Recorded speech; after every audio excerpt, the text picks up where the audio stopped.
Pepani jitu. Mau sakulu kwambiri yayi. Sendele kufupi. Chabwino tiwerenge Luka chapter 1.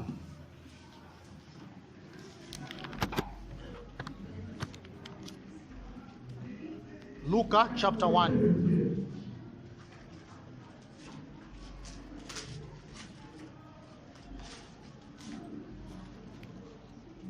Tiambe verse 30.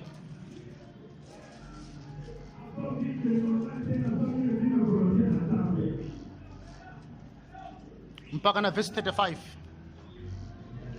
Verse 30 mpaka na verse 35. Ameni alindijije watu werengele. Luka chapter 1 verse 30 mpaka na 35. Luka chapter 1 verse 30. Yes. Ndipo mngelo anati kwa iye, usaope Maria, pakuti wapeza chisomo ndi Mulungu. Ndipo taona udzakhala ndi pakati, udzabala mwana wamwamuna, nudzamutcha dzina lake Yesu. 32. Iye adzakhala wamkulu, nadzatchedwa mwana wamkulukulu. Ndipo Ambuye Mulungu adzampatsa iye mpando waufumu wa Davide atate ake. Ndipo iye adzachita ufumu pa banja la Yakobo ku nthawi zonse, ndipo ufumu wake sudzatha. 34. Koma Maria anati kwa mngelo, ichi chidzachitika bwanji popeza ine sindidziwa mwamuna. 35.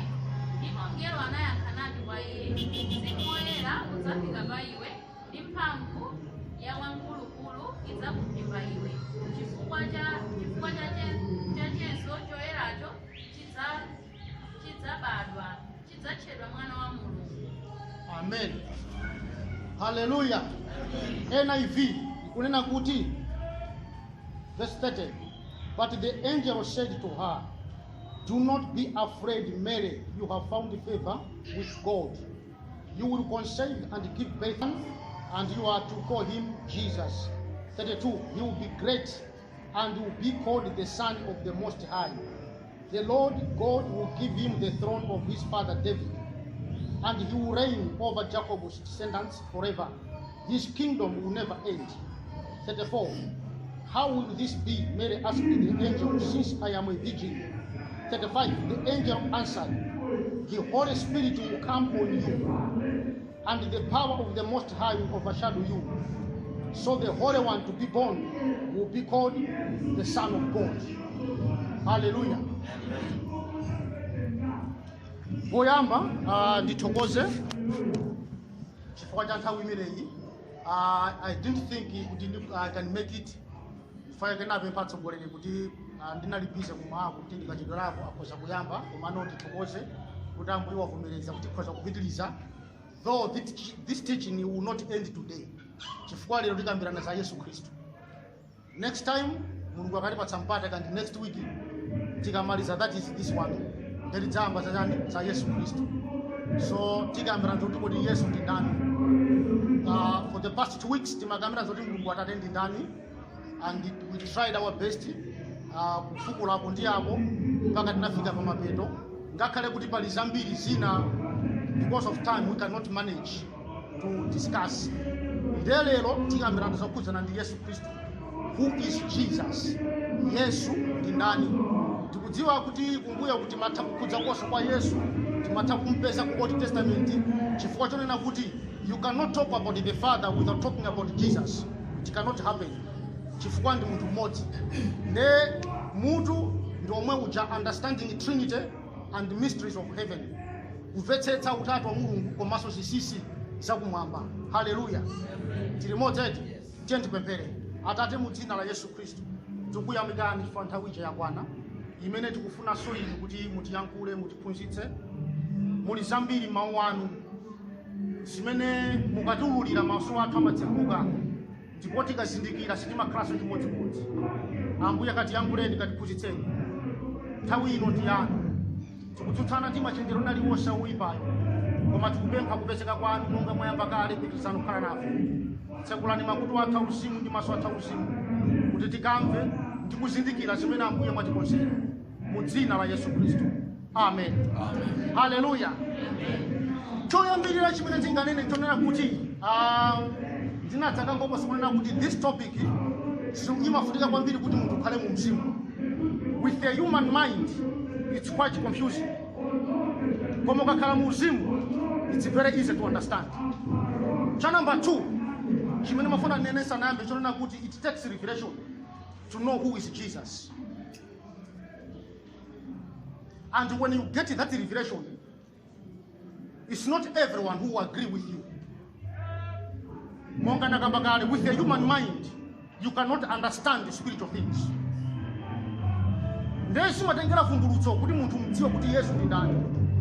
The Yesu ukamudziwa, you have to stick to it. Silibe kanthu dziko likoza kunena kuti ya isizoona. That does not make that revelation to be a lie. It is true. Keep that in mind. Hallelujah. Yesu ndi ndani? Who is Jesus?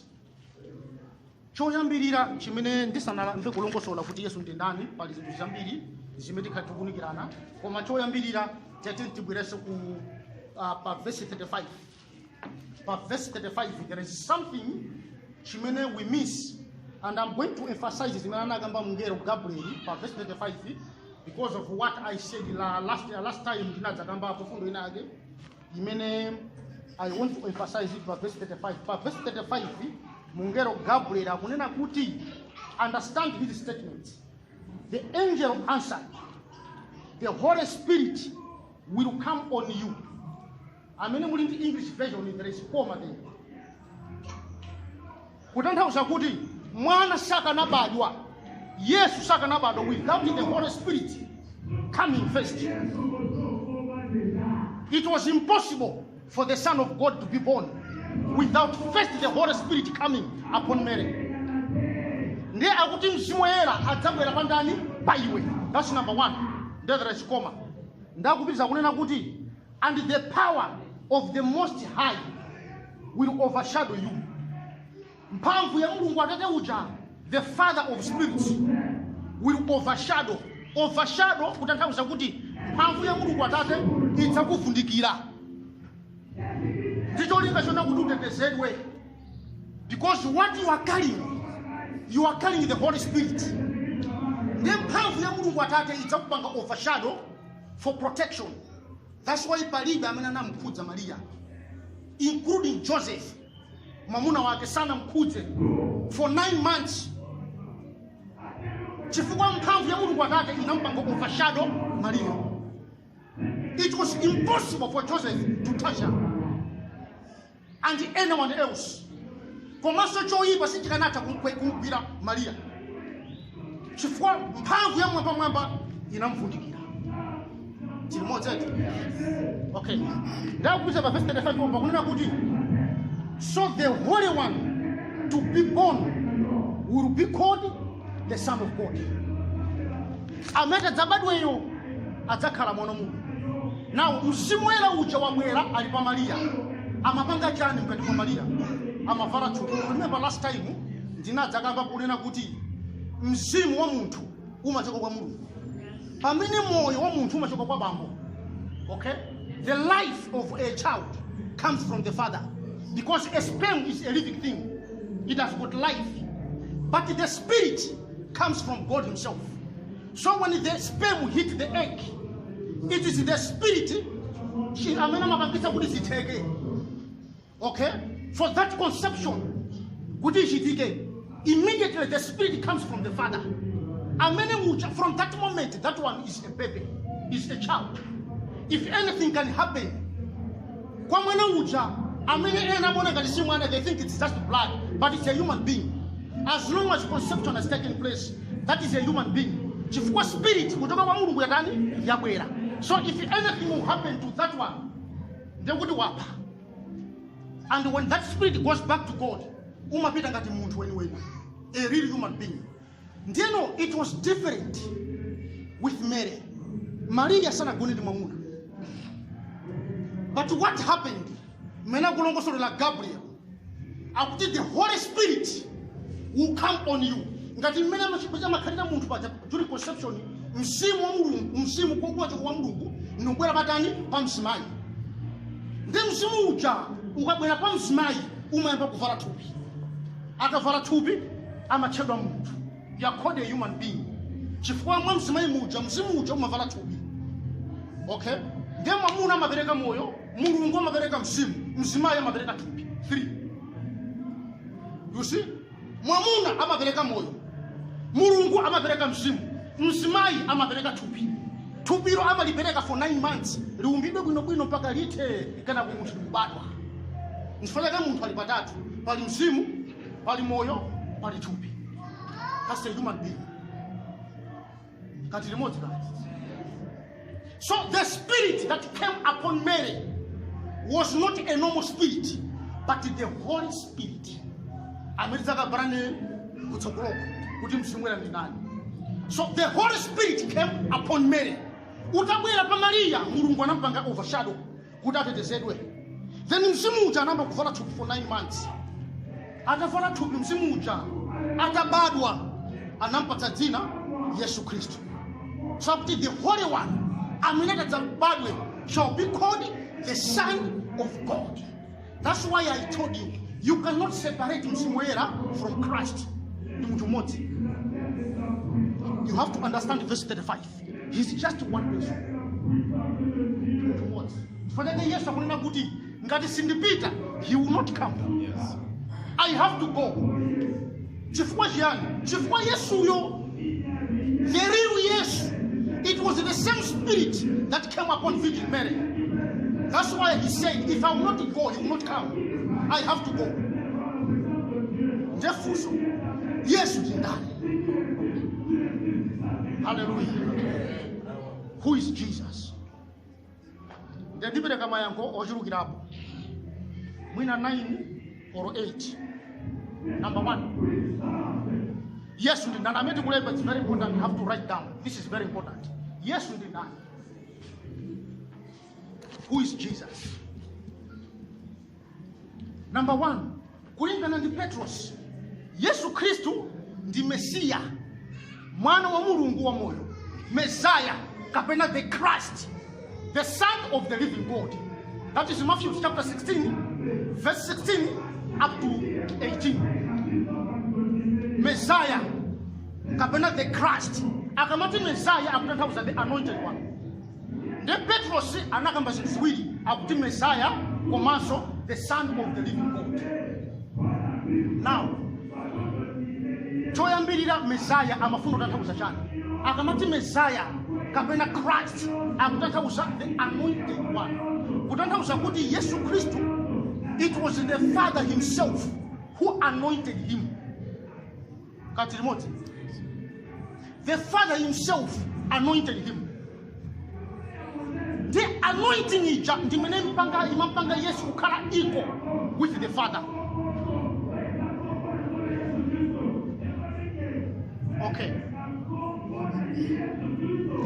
Anointing imampanga equal kuti akhale ofanana ndi Atate. You remember kumbuyo kunadza kamba kulina kuti Mulungu Atate, Mwana, Mulungu Mzimu, they are all equal in authority, power and dominion. Wose ndi ofanana. Chifukwa ndi Mulungu mmodzi. There are 3 persons in one Godhead. So that anointing imampanga Yesu kukhala equal with the Father. How? We are talking about the anointing ya Atate, anointing his only son. Kumpanga anoint.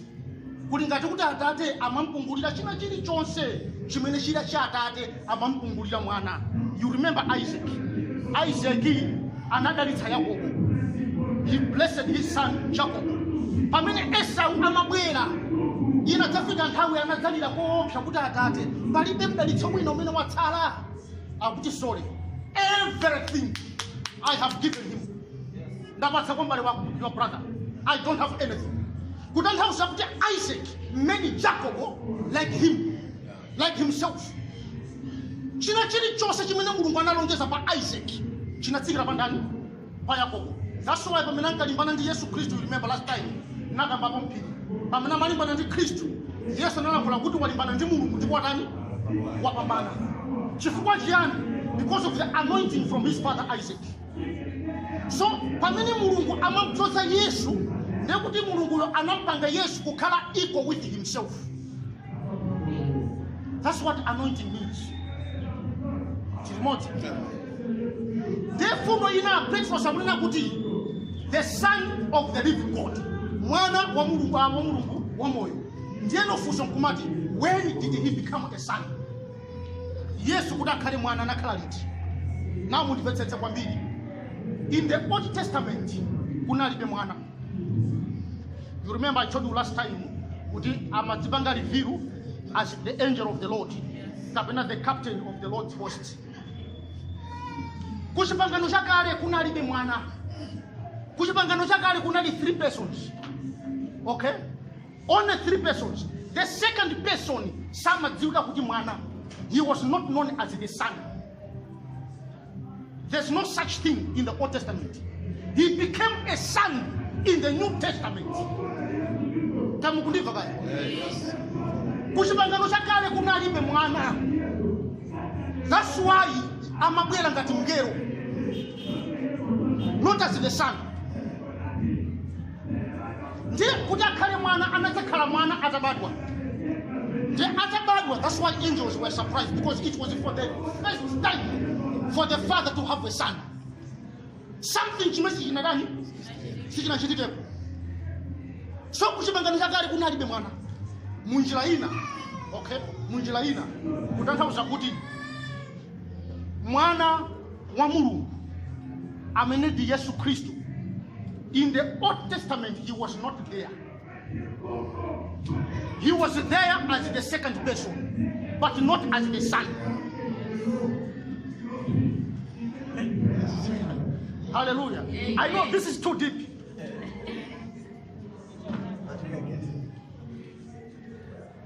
Kuchipangano chakale mwana kunalibe. He was not there. He became a son. Gabriel akulankhula na nditani ndi Maria. Akadzabadwa adzatchedwa mwana wa Mulungu wa moyo. That's why angels celebrated. Pamene angelo anapita kwa amene amaweta ng'ombe kuchire usiku.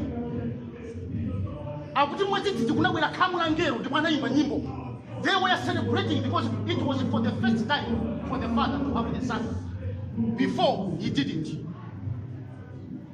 So that second person, which bangana chakale, samadzika ngati mwana, anamba kuti ngati mwana in the New Testament. Ngati remote kale. Remote. Hallelujah. Amen. Ndiye atabadwa Yesu uja, he was 2 in 1. Son, mwana wa Mulungu, amatanthauza that spirit. Msimu uja munava thupi uja, that's the Son of God. Pamene thupi lija ngati munthu amatchedwa mwana wa Maria. That's why you have to understand my statement amene amalankhula. Nthawi zina akamalankhula amalankhula ngati mwana wa Maria. Nthawi zina akamalankhula amalankhula ngati mwana wa Mulungu. Akamalankhula ngati mwana wa Maria amanena kuti atate ndi wamkulu kuposa ine. That is mwana wa Maria. Koma akamalankhula ngati mwana wa Mulungu, mfanya kamene kuti amene ona ine ona ndani? Ona ndani? Yes. That's why I gave you assignment. You have to study what Jesus was saying. Yes. You'll be surprised. Alizaka 12 adathalira kukachisi. Maria anafusa iwe walifuta for 3 days timakufuna mwazi bale wako. Maria Yesu anayankha 12 years old akuti manifuniraje. Simukutiya kuti kwenda kukhala musati zata te wanga akumwamba. Akuti Maria anasinka zimene mwana nala. Iye uja anachotsa makulu akanachotsa koma anamangalifu kwa ndani. So amene akayankha uja, that was the Son of God, not the child of Mary. Hallelujah. Amen.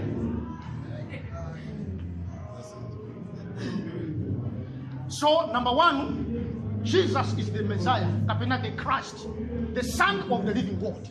The Messiah meaning anointed one. The Father made him equal with him. The Son of the living God. He became a son. Atabadu mandani. Number 2. Yesu Kristu jimawa Mungu. He is the word of God. Yohana 1 verse 1. Yohana kuti pachiyambi panali mawu. That's the first thing mentioned. In the beginning was the word. ndakupitiriza. And the word was with God. Sana malize. And the word was God. Mukapitiriza kuwerenga kunena kuti that word became flesh and dwelt among men.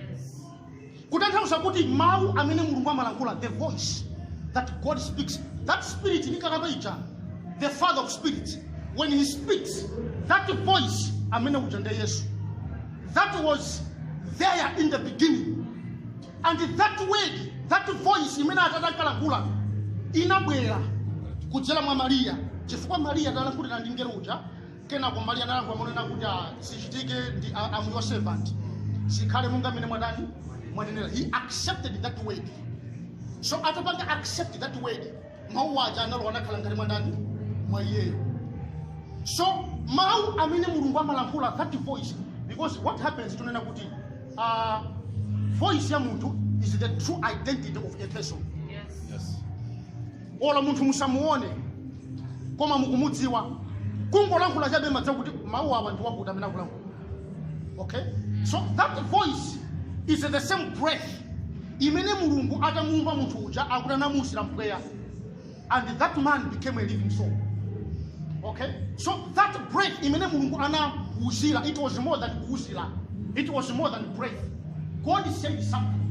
So that voice ndimene nalomwa ndani mwa muntu uja amene ndi Adamu woyamba. That's why Yesu Kristu akumfanizira ndi Adamu koma Adamu wachiwiri. You see, so mawu amene Mulungu amalankhula, mawu aja anavala thupi mwa Maria, chipatapatwa anampatsa dzina kuti ndani Yesu Kristu. So mawu awawa amene mawerenga, mawu a Mulungu amene ali mumuwa, this is Christ. Okay, amene ndi Kristu. This word, the word of God 2000 years ago, became fresh. Ndipo ankayenda pakati pa vanthu amapatsana yemoni, Yesu hayi kumacheza kuno bwino. We know the stories. Chilichonse chimene Yesu amachita, that was the word of God in a flesh, the word of God as a human being. That is Christ. So you cannot separate Jesus from the word. Chifukwa Yesu amanena kuti simene mapanga Atate simene ni mapanga, sini mapanga sandeka, because he is the voice of the Father. Hallelujah. Simene tukambira na panopa, tukambira na mawu kweli. This is Christ. You know what happens sometimes, simungaonesha chilendo chimene chikuchitika, you cannot feel anything physically or immediately, you cannot feel anything. But I want to tell you, something is happening in your spirit. It might take months or years. Ndipatsa ni chitsanzo. Kwa ineyo ndinalandira Yesu Kristu panali pa 2 August, ndimakumbukira. Panali pa 2 August 1997. Inali Sunday. Inali Sunday. Pamene mzungu amene adzina kama chedwa Agon Folk from US anabwera ku Mzuzu Stadium kudzalalikira. So I was one of the people amene andandani Yesu Kristu. Then mawu amene tinkapuzitsidwa from that time, timapusana mawu okhwima. It was undiluted word of God. Okay? Atsogola kwa zochena umboni kunala zitumiki akulu ngati one of them was Yasin Gama amene mamdziwa. They are anthu amene we have learned a lot from them. So through those teachings, we grew up timakula pang'ono. Okay? Now, kudzafika mpaka na pano, we still believe in Christ. The secret is the beginning. Yes. The foundation. Who can account the foundation here was very bad. Mwina kusiwe siti patula. Then time later, simone ngati kuti sisi ku panalibe chisindikiro chene know something is happening. But now I understand why I still stand up now. It's because of that way that we learned. Yes. So when you are hearing the word of God, I'm in Christ. It may take months, it may take for some time, but it will show up. Chapter 4, verse 12. Sharper than a two-edged sword. Okay, both sides. It pierces to the dividing of soul and sunder. It searches the thoughts of men. Amena uja ndi Kristu. Okay? The Yesu Kristu ndi mawu a Mulungu. When you accept that word, ndi kuyamba kukhala ngati mwako. Ndi akuti it is active. Kukanthauza kuti si kuti imango khala dormant. It does something. That process of doing something may take time, but it shall come to pass. Hallelujah. That is Christ. So Jesus is the word of God in the flesh. Number 3. Yesu Kristu Tikwala. He is the light. The light. Tikawerenga pa Genesis chapter 1 verse 3. Bible limanena kuti Mulungu anena kuti kuwale ndipo kuti kunawala. Now kuwala kuja sikuti unali dzuwa ndi mwezi. No. Chifukwa dzuwa ndi mwezi ndi nyenyezi zinalengedwa pa verse 14 of Genesis chapter 1. Kuwala kumena makamba pa verse 3 of Genesis 1. It was Christ. Let there be light. Ndakuti kunali light. Then kenako Mulungu amambo panga permit. Okay? Kukaleja kuti after the light came. So that light was Christ himself. Mfanyaka pa Yohane 1 verse 5. Akuti Yesu Kristu ndi kuwala. He is the light. That light came and it dwelt among us. Koma anthu sina kuzitikire. Chifukwa ntchito zathu zinali kundima. Yeah, there is a certain light. You mean no matter you are in darkness, but there is a certain light that existed from the beginning. That light is Christ himself. Akamena kuti light mwachitsanzo chimene machitika chona kuti ukakhala kuti kuphunzira mamulu imadzafika nyengo ina yake something chimangopanga chimakhanga ngati chatsegula mutu wako kuti okay, oh, that's what it means. Something, you understand something that you didn't know before. It's like light has come to you. That light is Christ. Okay? He brings a revelation to you. Okay? A certain revelation comes. Oh, okay? Oh, hallelujah. That's the light. Okay? Light. That one is Jesus. You remember I told you Masalimo 104 verse 2. God covers himself with light. Okay? He covers himself with light. That light is Christ. That's why I told you cannot see the Father without facing the light. I'm in the Christ. Because I am the light that covers the Father. The Father himself is the light. I am the light that covers him. You cannot see him direct. That's why chapter 14 verse 6 I am the truth and the life. No one comes to the Father except by me. Because he is the one who covers the Father. So Jesus is the light of God. So you can see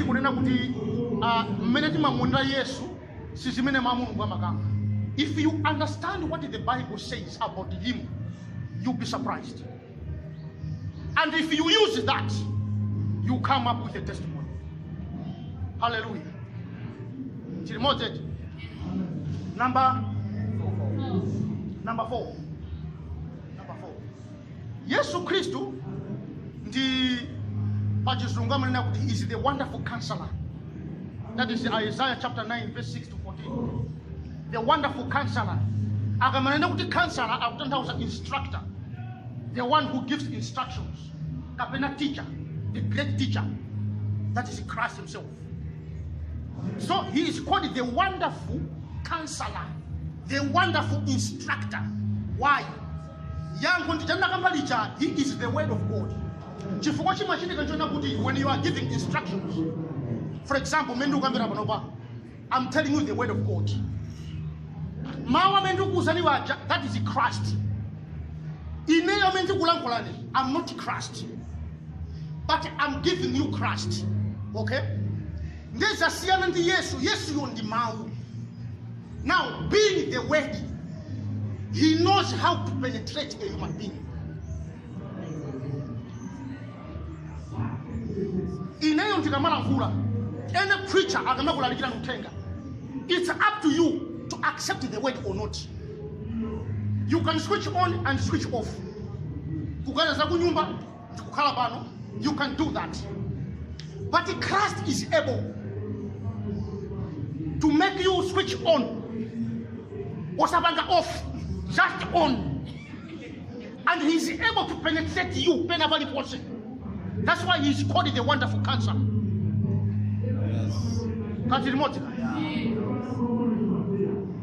So if you accept this way, it will penetrate everywhere in your body, in your spirit, in your soul, and it will get rid of anything that is not from him. That's why he's called the wonderful counselor, the wonderful instructor, the one who knows how to give instructions, the great teacher, the master himself. Hallelujah. Number 5. Number 5, Jesus Christ, the mighty God. The same verse, chapter 9, Isaiah, verse 6 through 14. Isaiah, he is the mighty God. Mighty God, chifukwa chani kuti Yesu Kristu anali ndi mphamvu yotaya moyo wake ndikutengaso. Only God can do that. Some people tried. Sana took. Up to now, they are finished. They tried. Amazona ngatafikapo. Mundipe nditukafu sana took. Jesus was able to lay down his life willingly and take it back. Yes. Only God can do that. That's why he's called it the mighty God. Hallelujah. Amen. So Jesus is the mighty God. Because he can do anything. There's nothing impossible. Number 6. He is the everlasting Father. The same verse, chapter 9, Isaiah 6 through 14. He is the everlasting Father. Everlasting Father, he gave birth to us. Okay? Now, if he is called the everlasting Father, it means he has got children. Then if we are his children, how did that happen? You remember Pantanda yes, what happened? Anaketa mwazi, komaso mati. Okay? Water and the blood came out of him. That water and blood, he was giving birth. He gave birth to us. We came out of him. We are yes, I'm going to put another commandani. My Christ. Dieno, Mwana. Agabadwa. Amakalandi the same DNA with the father. Kapena mother. Okay? That the DNA yasiana, nekuti mwanayo siwabo. Are we together? So if Christ gave birth to us, there is something equal we are sharing with him. That's why when Yohana chapter 4, verse 17, I'm gonna put it. Just as he is, so are we in this world. Why? Because we are his children. We can do what he did. We can do more than what he did because he said it in the word.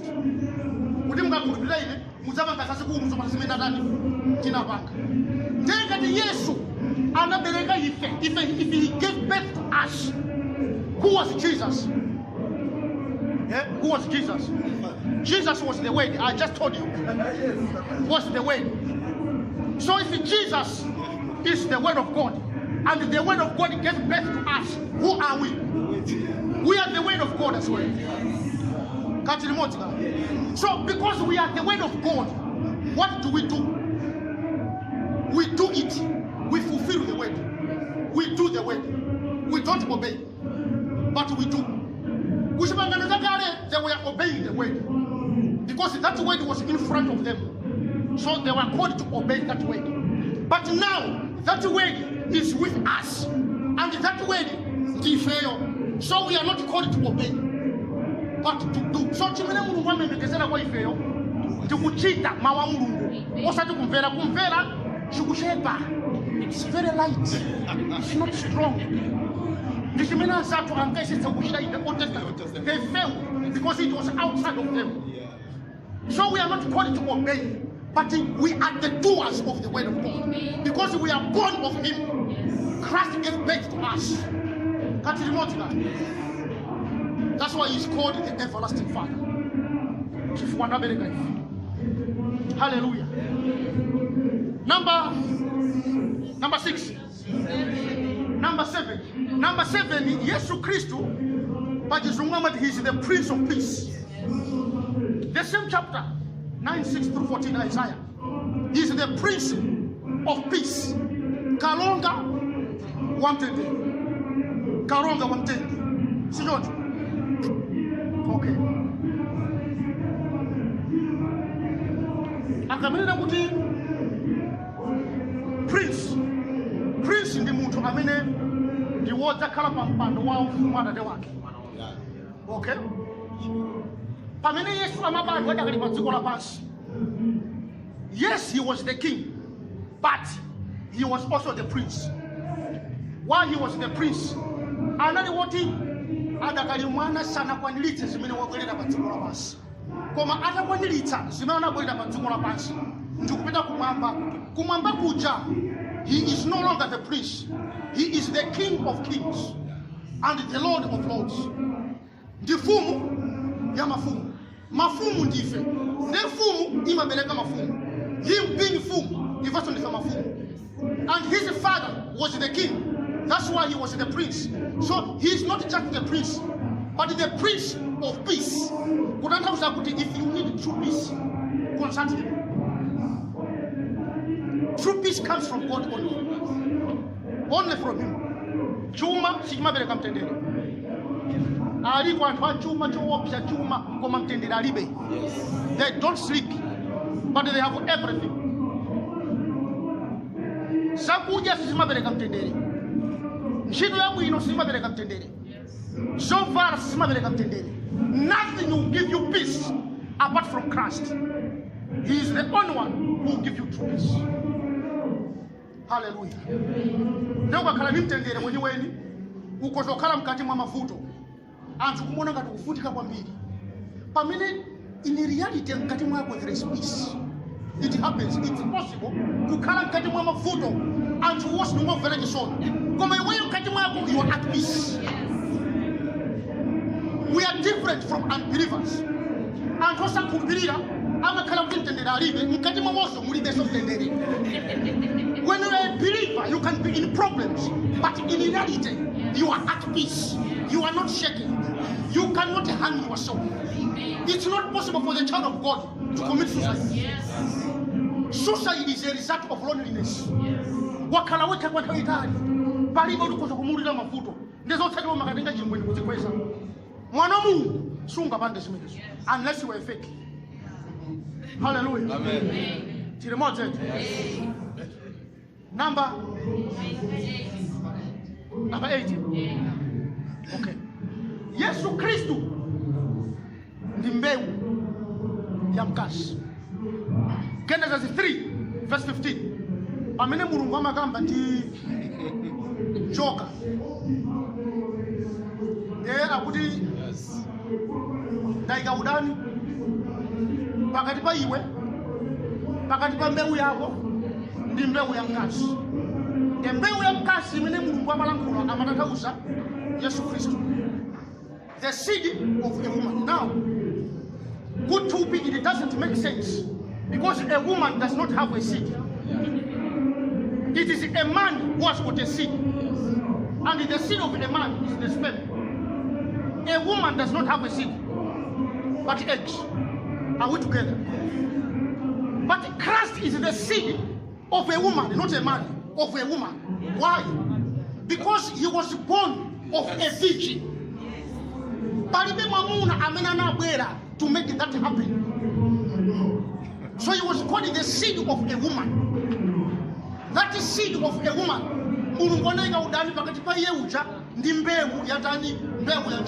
Now mbewu ya njoka ukasatila kuna Bible mupesa kunena kuti pa ana Adamu pamakhala mbewu ziwiri. Yeah. Chifukwa namba kubereka ana atachimwa. After God said what he said in verse 15 of Genesis 3, that's why now they started giving birth. Ndiye chimene Mulungu analangula chinamba kuonetsedwa right away. Okay? Ndiye mupeza kunena kuti mukatsatira bwino mbewu ya Kaini ndi mbewu ya Abeli ndizosiyana. Kaini amene anapha mwana wake Abeli, amene uja mbewu yache inali yolimba. Out of Kaini ndimene munachoka mtundu wonse umene umalimbana ndi ana Israeli. For example, kunali china Agagi, tikudziwa Agagi. Mfumu imene Mulungu anamuza Sauli kuti akaphe koma sana muphe. Kunali mtundu wotchedwa gulu china Goliath. Goliath was a Philistine native, chinali chipona. Ndipo makolo wake Goliath, abambo wake anali mngelo, amayi yake anali munthu. You remember when the angels came in chapter 6 of Genesis. Mulungu anatuma angelo 200. Angelo 200, there are 200 according to the book of Enoch, because Enoch wrote the book. So some of the things many Enoch analemba, they are not included in the Bible. But Enoch ndi munthu amene atengedwa ndi Mulungu kupita kumwamba. So Enoch akunena kuti Mulungu anatuma angelo angati 200. But in chapter 6 of Genesis, the Bible is not specifying kuti anali wangati. So those angels, they slept with women. Anaguna ndazimayi. Zijana kamba zija. Kuti ngelo ali ndikuthekera posanga, kuti ngapita ku dziko lapansi, nikakhale ngati ndani. So they came down as human beings. Okay? Ndataona so munthu mmene alili anamba kusilira, ndikugona nawo, ndikubereka vana. Vana vaja zinali zipona. So one of those giants ndamana ali Goliath. Ndipo muonekedwe wake anali wosiyana ndi anthu onse. Mutalika, ugiant, komanso zala makanizala 6. Uku 6, pamodzi 24. That's a giant. Then mtundu mene uja, mbali mene inachokera, anachokera ku mtundu wa Kaini. Pamene ku mtundu wa Abel, kumachoka gulu china ngati Davide. Okay? Gulu achina Solomoni. Mbende tika utsatila mtundu uja mpaka na kufika ku New Testament. Mupeza kunena kuti Kristo atabadwa anabadira ku mtundu mwe uja. That's why ya Gabriel akunena kuti amene uja adzatenga mpando wa David atate wake. Okay? So Jesus is the root and the offspring of David. Chifukwa chiyani anabadwa kuchokera ku mtundu wa Kaini kukafika mpaka na kwa Isaac, mpaka na kwa Yakobo, mpaka na kubadwa in the New Testament. That is the seed of a woman. That is seed ikaitadila mpaka na kutsogoloko. After the rapture, you will find out kunena kuti kuli munthu kwina amene atadzabwere, amene adzala mulire dziko lapansi, moyipa kwambiri international dictator amene ndi Antichrist. That Antichrist is the seed of the serpent. Okay? Amene one of the seed of the serpent was the devil himself. Ndezi mene Mulungu anakamba zonena kuti mbewu ya njoka idzalalira chitendene cha mbewu ya mzimayi. Ndipo mbewu ya mzimayi idzalalira mutu wa mbewu ya njoka. Zinakwaniritsidwa pa mtanda. Pamene Yesu anakhomedwa pa mtanda paja, chimene chinachitika chona kuti Yesu anaponda mutu wa Satana, imene ndi mbewu ya njoka. Nde anaponda, ataponda mbewu ya njoka ija amene ni Satana anamuluma chitendene. Kuluma chitendene kutanthauza kuti makhomedwe ake imene amakhoma pa mtanda, amakhoma pakatikati apa. Mzumaru uja amakhoma pa umatukira kuti umarukira ku chitendene. So that wound imene atukira ku chitendene, it was fulfilling the scripture. Zimene Mulungu anakamba pa verse 15 of Genesis 3. So it was fulfilled. Nde Satana amona ngati wawina, koma sana wina. Chifukwa he did that willingly, as I told you. And he took that life back. So the devil was completely defeated. Yes. Kati limotika. So Yesu Kristo ndi mbewu ya mkazi. Chifukwa mkazi yo kudabereke mwanayo sana kumane ndi mwamuna. But it was the Holy Spirit that came upon him. Hallelujah. Amen. Number 9. Number 9. Yesu Kristo ndi mutu. He is the head. He is the head of the departments of heaven. The department of heaven, ndikutanthauza chani? Kumwamba kuli ma department atatu. There are 3 departments in heaven. Number 1, kuli military department. Military department, I mean, the army commander of that department is Michael. Yes. So Michael, amena mamuopa. Boss wake wa Michael ndi Yesu. He is the boss. And this Michael is different from all other angels.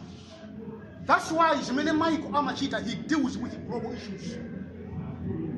There's no way for a single person like me. That's a lie. He deals with global issues. There are no more angels. Amena Mabanga deal with individuals. For example, Michael deals with the Israel. Specifically, he's assigned to protect that nation because he is surrounded by Islam. And they hate them. But Michael is there to protect that nation. So Michael deals with global issues.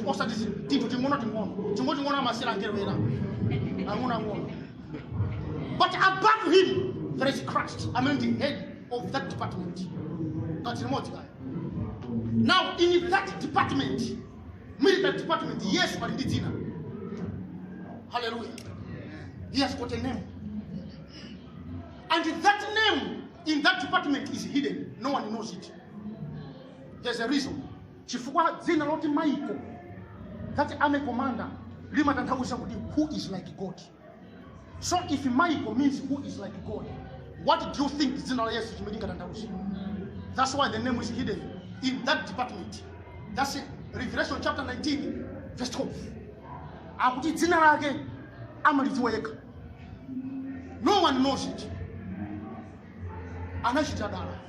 Hallelujah. The second department, you mean yes to the head, the boss, the department of communication. And in this department, the archangel, the Gabriel, Maria. The archangel.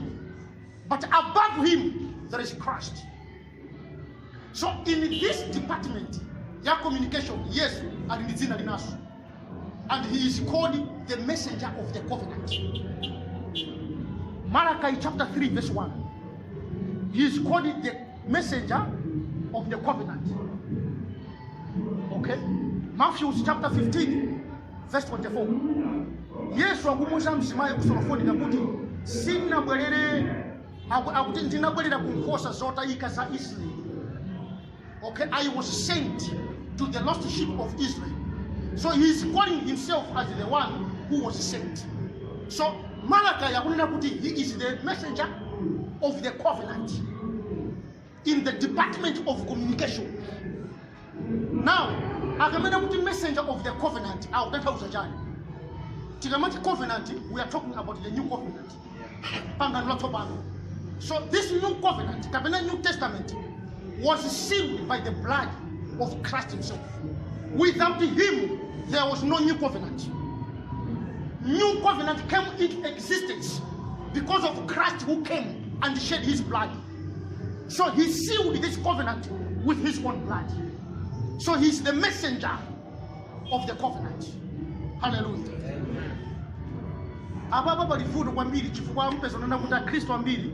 They are still living in the Old Covenant.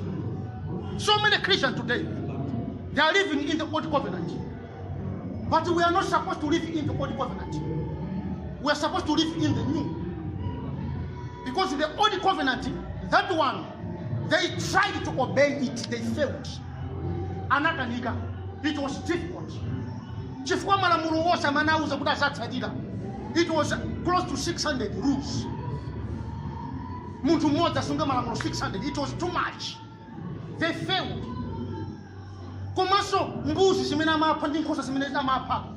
That blood was not able to take away the sin. But the blood of Jesus cleanses away. It eradicates, it erases everything. So that's why he is called the messenger of the covenant. That covenant was sealed by himself. So we are supposed to live in the new covenant.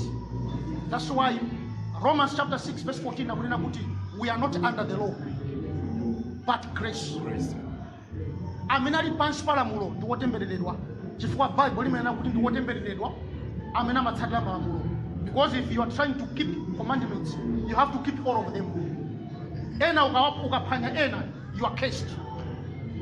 Yes, no, we are not under the law, but we are under the new covenant. So, for example, but I will not go in details. But what you have to know is that Jesus is the messenger of the covenant, which is the new covenant. So we have to live in the new covenant, not in the old. Mipingo tagawikana, milipingo ilipo ya milipili panoba, confusion pamenya bwerera ni pa covenant. We don't understand the covenant. This covenant, we don't understand it. There's so many things because we don't understand the covenant. Some people are still living in the old, which is a very, very big mistake. Hallelujah. Third department, the department of worship. This department of worship, yes, Christ is in Linasu. And his name in this department is called the Morning Bright Star. The Morning Bright Star in this department. Satan amateur morning star. Jesus Christ, the bright morning star. So, take a bunch of years in this Satan. They were sharing the same name. Sangosiana with Jesus Christ is the bright one. Lucifer is not. Hallelujah. Lucifer, Pangero was a minimum one arenga. He was different. Usiana wake kunena kuti Lucifer was anointed according to Ezekiel chapter 14. Lucifer was anointed. Lucifer God is very clever. You remember I told you that Christ was anointed as well. Okay? Messiah, Christ, it means the anointed one. Then it means he was the only son who was anointed. There was no any other son but him alone, and was anointed by the Father. Now Lucifer also was anointed in that department. Now Lucifer is anointed. Now because he was anointed, there is something that God did not give him because of that anointing. Chifukwa akanampatsa china chake akanampanga yeye kukhala equal with God. You remember I told you that because Jesus was anointed, that anointing made him equal with the Father. Yes. So Lucifer was anointed, but he was not equal with the Father because there is something that God did not give him. Jesus Christ was equal because in addition to the anointing, he was sharing the same name with the Father. Pamene Lucifer, sina lake Mulungu atake nkati mwake sana tani? Sana liike. He didn't give him his name. Chifukwa angelo wose kumwamba kumapeta kwa dzina kuli EL. Okay? Kuli EL. Michael, Gabriel, Uriel, all the angels kumapeta kuli EL. EL it means Elohim. It's the name of God. So in every angel there is a name of God. Pamene Lucifer kuli be EL. Kuli jani? Kuli ER. So the name of God was not in him. One day, so I will not put my name in him. The son of parties in the Lord. Get your cousin woman at dinner. Pamela will have Mukira. Another if what to go in Isaiah chapter 14 from verse 12. Bible, you have fallen, the morning star, the son of the dawn. Akunata was Lucifer. Nde mkati mwake mnalisifu kwa kuti ndidzakwera kumwamba, ndidzakhala pa mpando wa Mulungu wakumwamba mwamba, ndidzakwera pamwamba pa nyenyezi za Mulungu wakumwamba mwamba. So he wanted to be like God. pamene mulungu anamulenga Lucifer pamene amanena kuti ndidzakwera kumwamba kutanthauza kuti mulungu cha atamulenga there was a special place kumene Lucifer amakhala.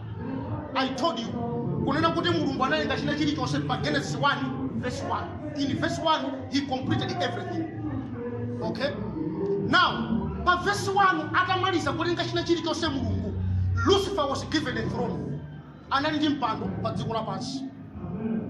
Okay, dziko lapansi mmene limaonekera totally different from the way it is seen now. Okay, anali ndi mpando pa dziko lapansi kutanthauza kuti he was the king pakati pa angelo anzake.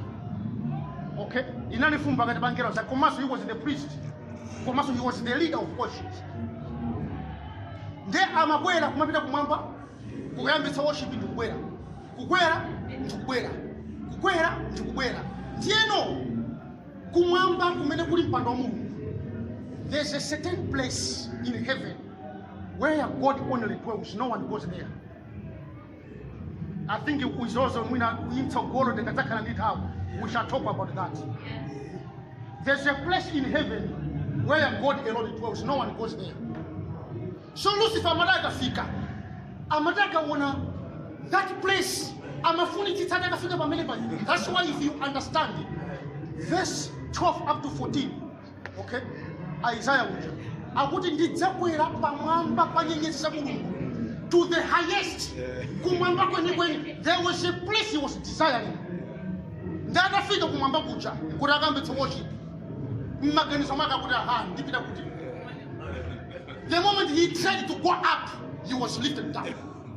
He was pushed down. So Mount Lucifer was a light order. Amanyamula light. Mukapanga study Ezekiel chapter 1. Akuti akerubi amnalipo 4. Pakati kati pa kerubi pali nyali. Nyali ija imanyamuka kutsika. Kunyamuka kutsika. Ikamanyamuka imakabola mtambo, imakafika kusi kwa mpando wa mulungu. Kena kumpezi simachoka kumpasa mpando wa mulungu. Nde Lucifer ndamene akanyamula that light amapita nayo kutsika. So pamene mulungu anamchitira pasi, that light destroyed him. So before he was very beautiful, but after kumchitira pasi, he is too ugly. You cannot desire him. Tausana matapanga pretend kumabwera ngati mngelo wakuunika, chifukwa he was once anointed and he knows how anointing operates. So he tries to kumabwera ngati mngelo wakuunika. Kumabwera ngati kumakhala kwa fake. So you need discernment to know that this is the devil. Yes. Hallelujah. Amen. So Christ is the bright morning star. Revelation chapter 22, verse 6 to 8. Jesus Christ akunena kuti I am the offspring of David. Okay? I am the offspring of David. I am the bright morning star. Then mkabwera pa chapter 2 Revelation 2 verse 28. Jesus Christ akunena kuti mngolere kumbuyo kwa mwana msafiri pa verse 28. Mngolere ku verse 26, 27, 28. Yesu akunena kuti amene adzagonjetse, him who shall be victorious, I shall give him a morning star. Verse 28 ya Revelation 2. Amene adzagonjetse ndizampatsa morning star. Akamati morning star akutanthauza an angel amene ntchito yake is to lead worship. Okay? Kutanthauza kuti munthu amene adzagonjetse, the time is coming, angels will worship you. Because you shall inherit everything from the Father. So because we shall inherit everything, the time will come, angels will worship, will bow down before us. Because we are the body of Christ. Christ is the head. We are one with him. That's why we shall have access to sit on his throne. By sitting on his throne, angels will bow before us. You see, if you understand who really a Christian is and what he shall do in future, you'll be surprised. That's why Christianity is totally different from all other religions. No wonder the devil fights Christians more than other religions. But this religion, that's why it is still mysterious even to us. We don't understand it now. Lack of knowledge. We need to gain knowledge. When we get knowledge, we know how to deal with the devil. Hallelujah. So Christ is the head of those three departments. So the morning stars, ndi angelo amene